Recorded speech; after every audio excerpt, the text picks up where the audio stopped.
to the second season of the Rad Toy Collector Show. I, of course, am Tony the Rad Rican.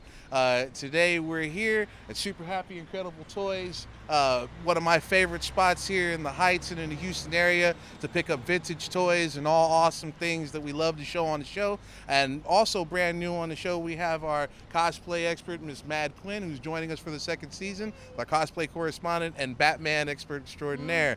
Now, we're going to be going inside today and talking to Mr. Juan, who's the owner of this awesome establishment that we get so much love from, and talking to him about Comicpalooza and all the other wonderful things we have coming down the pipe. So come on in, folks. Let's go take a look. Okay, guys, now we're actually inside of Super Happy Incredible Toys over here in the Heights. We're going to take a time to get to know our newest presenter, Miss Mad Quinn, a.k.a. Janet. Ma'am, please tell us a little bit about yourself and what you got going on. Well, my name is Mad Quinn. I'm a cosplayer. I started cosplaying about maybe 4 or 5 years ago. I think what inspired me to do this was Batman, the animated series. That's where it pretty much all began for me.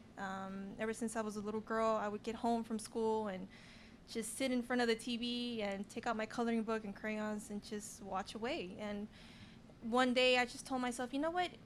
It'd be pretty cool to actually become the character, you know? So it took me a long time, but here I am. You know, 4 years ago, my first cosplay was Black Widow, and I went to go see Marvel Universe Live when they came here, and pretty much here I am because of that.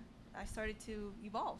Outstanding, you know. Yeah. And that's one of the reasons that we have her on the show, you know, very like trajectory. You know, we started out the same way, you know, wanting to do something, made it happen. And that was how we met. And now we've got her representing cosplayers specifically on the show. So we're able to touch in a lot of different communities we have, because Houston has a very eclectic group of fandom. You know, you can find a little bit of everything here. So we definitely want to start reaching out to those places. You know, tell us a little bit about the projects you got going on within the cosplay community. Well, I mean, first of all, you know, being a woman, I really want to encourage other female cosplayers who are bullied because of their... I've seen a lot of bullying, you know, and I really want to inspire people, you know. The last event that I had was for Avengers Infinity War. We did a free comic book day event, and I cosplayed as Hela, and we had a whole bunch of cosplayers come, and everybody was like, oh my god, this is so cool that you're doing this, you know, we really look up to you. We would never have the courage to come and do this, you know, because people get bullied, cosplayers get bullied, and especially women. Women are the #1 target. Right. And you know, I kind of want to make them feel, hey, it doesn't matter if you're thin, if you're, you know, a little bit heavy set, you can do whatever you want. You don't have to look specifically like that cosplayer. So absolutely. You know, that's something we do want to encourage is, you know, we like cosplay is definitely inclusive. You know, you can cosplay anything you want. You know, any of these conventions, you see people doing gender bent versions of things, you know, and that's because, you know, for me specifically, I've always wanted to do a good Superman cosplay, and I've always been told I don't quite have the physique or, you know, other, you know, physical characteristics. That is definitely not going to stop me from doing it one of these days. And when I do it, I'm going to go full wig and all with the big S and everything. It's going to be a great thing. I promise we're going to get good pictures. So, you know, and leading into that, one of the big things we're going to be doing later on this year that we're leading into, we're going to be having a contest around Halloween time. Winner of the contest, you know, is going to be specifically added to the cosplay crew, to the Rad Cosplay Show. So definitely be on the lookout for that, and you'll be working directly with Miss Quinn once we get that going. So guys, please stay, keep tuning in, keep tabs on us, watch the social media, go to the website, and we'll keep you posted as far as that goes. But now let's have a chance to talk to Mr. Juan, the owner of this beautiful establishment and this awesome Skeletor door. All right, guys, we're inside of Super Happy Incredible Toys now with the proprietor, my main man Juan. You might know him from his Facebook moniker, Captain Shithead, right? That's a name of endearment, actually. I do want to point out. It's, you know, if you ever get a chance to go to Facebook, check out their Facebook page. Very amusing stuff, along with the weekly giveaways and everything else. It's one of the things that endears this place to my heart, aside from the fact that most of the gem things in my personal collection came from this specific store, right? So please tell us a little bit about yourself and a little bit about the store. Well, I took over this store about a year and a half ago from my friend Brett Bogan, who founded this place. It started off in an antique mall for 3 years, moved into this place in the Heights, which is at 740 West 20th Street between Shepherd and Durham. Come check us out. So I took over about a year and a half ago, and everything just kind of exploded. we made Houstonia's top 100 cool little shops in Houston. I mean, the Facebook likes have gone up, and it's just a fun little thing. I've been collecting toys kind of for about 2 years. I mean, I played with toys and stuff, of course, but never really got into collecting until I took over the store. Well, that makes sense, and you guys have definitely put in the work as far as like getting closer to your customers and establishing a good relationship. Again, that's one of the things, kind of drew us over here. This is one of the gems as far as I'm concerned in the Heights area in Houston, especially if you're into, fandom of any kind. Now, let me ask you this. What specifically would you say is probably your favorite toy line? Right now, it's Dragon Riders of the Styx. I have nostalgic reasons for that. But that was kind of like a toy line that not a lot of people knew about. So I feel like it belongs to just me. Mm-hmm. And I think that's what I like about it so much. And it was just a fantasy line that was kind of taken over by Advanced Dungeons and Dragons. And they're hard to find, so I think it's cool. Absolutely, absolutely. Now, what's the most sold toy that you sell out of here?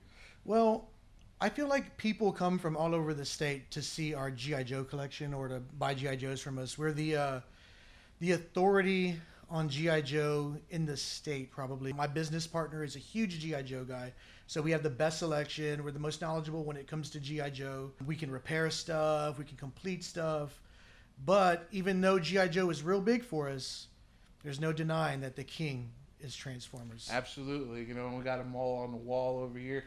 He's definitely going to take some of my money for some of this stuff. That Predaking up there specifically is something I've been looking for a long time.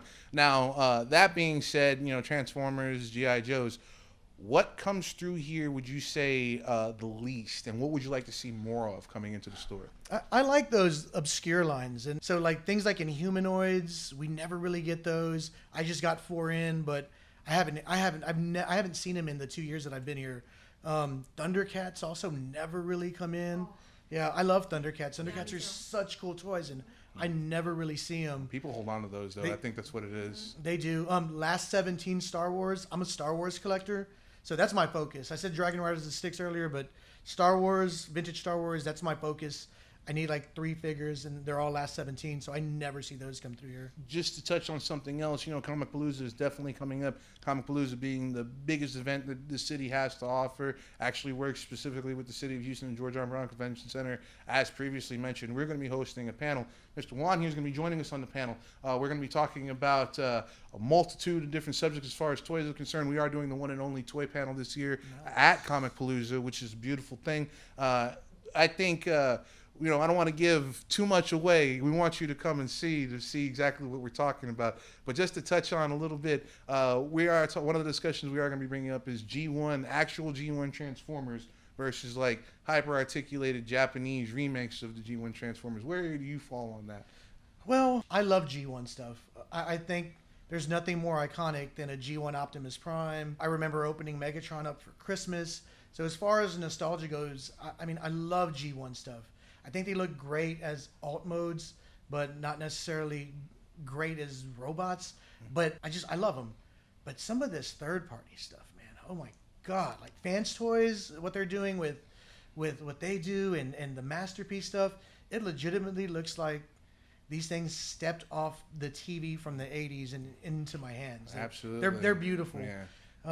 And that if you've never seen the third-party stuff, Fans Toys Phoenix, look him up. He's Skyfire, and he's beautiful. Yeah, our imagination filled in as kids. The gaps that the toy makers actually left there. So we remember them being beautiful. But sure. When you compare them to some of the new stuff that's coming out, I think I'm going to be spending a lot more of my money on the remakes versus the actual G1s, but that'll probably get me stoned in some circles. So we'll talk about that, when I've got some protection around, right?